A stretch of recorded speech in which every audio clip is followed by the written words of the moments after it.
স্বভাবসুলভ ভঙ্গিতে বিমান থেকে নেমে এলেন রাশিয়ার প্রেসিডেন্ট ভ্লাদিমির পুতিন। নিচে অপেক্ষায় মার্কিন প্রেসিডেন্ট ডোনাল্ড ট্রাম্প। লাল গালিচায় হেঁটে ট্রাম্পের সঙ্গে মেলালেন হাত। হাসিমুখে তাদের আলাপের ভঙ্গিতে মনে হতেই পারে বহুদিনের পুরনো বন্ধুর সঙ্গে বুঝি দেখা হলো। অথচ বিশ্ব রাজনীতির দুই মেরুর দুই ধ্বজাধারী। বিমান থেকে নেমে মার্কিন প্রেসিডেন্টের লিমুজিন গাড়িতে ওঠা পর্যন্ত দেখা গেল উষ্ণতার রেশ। এমনকি গাড়িতে উঠেও হচ্ছে আলাপ, দেখা গেল দূর থেকে। কিন্তু আলাপ যে আসলে কি হলো তার সুরাহা হলো না সংবাদ সম্মেলন পর্যন্ত। রাশিয়া যুক্তরাষ্ট্র সম্পর্কের দীর্ঘ উত্তেজনার মধ্যে আলাস্কায় অনুষ্ঠিত বৈঠকে ইউক্রেন যুদ্ধ বন্ধের লক্ষ্যে আলোচনা করেছেন পুতিন ও ট্রাম্প।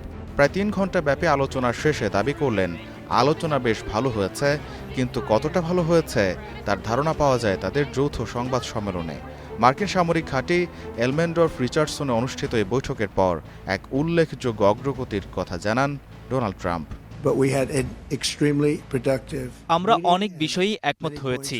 খুব অল্প কিছু এখনো বাকি আছে, এর বেশিরভাগই তেমন গুরুত্বপূর্ণ না। তবে একটি বিষয় সবচেয়ে গুরুত্বপূর্ণ, আমরা কিন্তু খুব ভালো অবস্থানে আছি। আমরা এখনো কাঙ্ক্ষিত লক্ষ্যে পৌঁছাইনি, তবে পৌঁছানোর সম্ভাবনা খুবই ভালো। সংবাদ সম্মেলনে পুতিনের কণ্ঠেও শোনা গেল সন্তোষ। অবশ্য তা শোনা যাবেই না কেন, ট্রাম্পের ঘরে এসে আলোচনায় একটুও টলেননি তিনি। নিজের তালগাছ ঠিক রেখে আলাস্কা থেকে যেন ঘুরে গেলেন পুতিন। যুদ্ধকে দুঃখজনক বলে শান্তিপূর্ণ আগ্রহের কথাও বললেন সংবাদ সম্মেলনে। আমি আশা করি আজকের যে আলাপগুলো হয়েছে সেগুলো শুধু ইউক্রেন সংকট সমাধানের পথ দেখাবে না, বরং যুক্তরাষ্ট্র ও রাশিয়ার মধ্যে সম্পর্ক পুনর্গঠনেরও এক নতুন সূচনা হবে। সংঘাতের মূল কারণগুলো সমাধান না করা পর্যন্ত স্থায়ী সমাধান সম্ভব নয় বলে মন্তব্য করেন পুতিন। তবে সেই কারণগুলো আসলে কি তা খোলাসা করে বলেননি।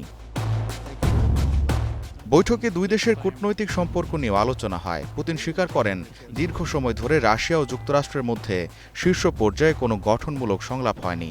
স্নায়ুযুদ্ধের পর থেকে সবচেয়ে খারাপ পর্যায়ে চলে গিয়েছিল দুই দেশের সম্পর্ক।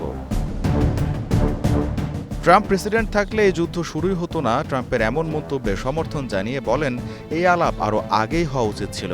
সংবাদ সম্মেলন শেষে ট্রাম্প পুতিনকে ধন্যবাদ জানালে পরের বৈঠকের জন্য ট্রাম্পকে মস্কোতে আমন্ত্রণ জানান রাশিয়ার প্রেসিডেন্ট।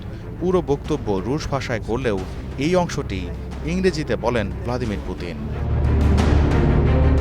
2022 সালের 24 ফেব্রুয়ারি রাশিয়া ইউক্রেনে পূর্ণমাত্রার সামরিক অভিযান শুরুর পর থেকে পশ্চিমা জোটের সঙ্গে সম্পর্ক এক প্রকার বিচ্ছিন্ন হয়ে পড়ে দেশটির।